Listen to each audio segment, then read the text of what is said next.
So James, I'm very interested in your story. Please tell me. Well, I was diagnosed with throat cancer in 2008. I was a disc jockey, and it was very, as you can imagine, very disgruntling to me. And I mean, I saw my life go before my eyes. My voice was my life and my livelihood, and they told me I would never talk again. And at that point, I was just wondering what the point of living was and whether I really wanted to go through everything. And they were going to remove my vocal cords. And so anyway, I was just so very discouraged. And I went ahead and had the surgery and was struggling with dead silence in my house. I didn't speak for 6 months. I had to write everything I said. And in fact, I used a whiteboard most of the time. And if I wanted to yell at my wife, I'd use a red pen.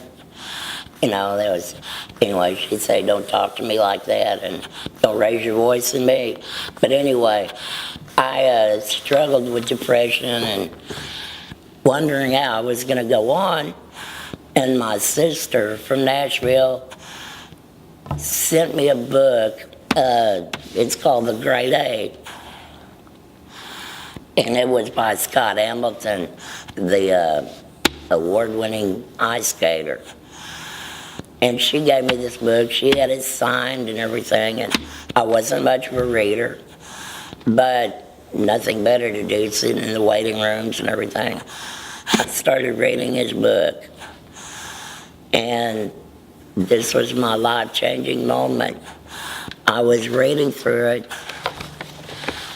and I found the passage where he says you can do 3 things when you're diagnosed with cancer or face another earth-shaking ordeal.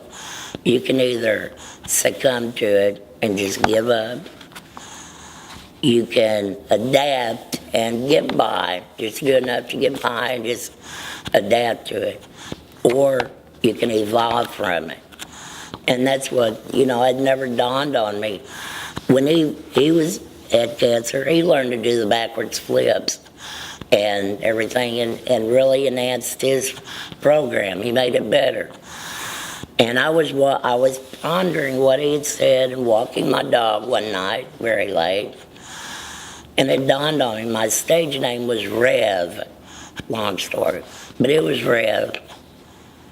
And I said, you could call yourself Robo-Rev, because I was using an electrolarynx to talk with, and I sounded like a robot. So I got my sister had T-shirts made, Robo-Rev T-shirts. I started my show with Mr. Roboto, and that took the tension away from everybody. They felt more at ease around me, and I had more opportunity to talk to people about it. And since then, that has been the basics of my recovery and my survival. Now I'm fortunate enough, I get to talk to other people going through this ordeal. The pre-op laryngectomy patients, and they're very discouraged, they're very scared for the most part. They've read everything on the internet. They don't know what they're going to be facing, what's going to happen to them, and they're ready to give up like I was. Well, I get to go talk to them, and that's such a great thing to meet them and their families. And I tell them what Scott Hamilton said in his book, you can evolve from it. If a disc jockey can survive, anybody can survive. I came out of it better than I was before.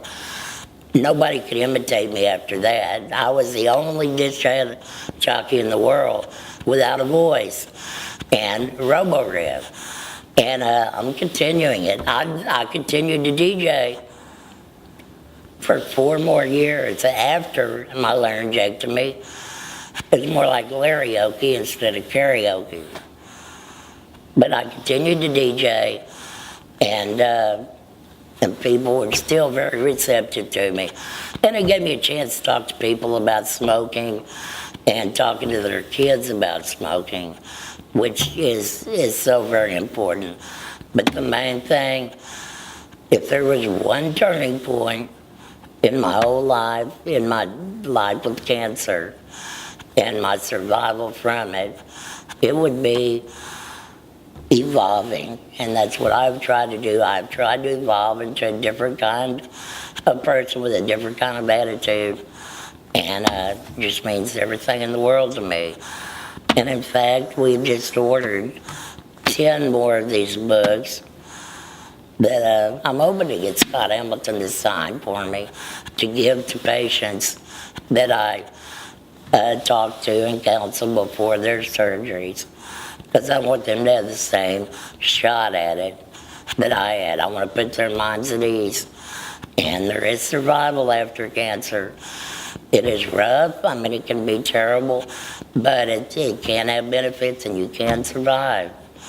And it's just, you got to get out there and do it and become the new person. And that's, that pretty much sums it up for me. That's great, James. Thank you. Thank you so much.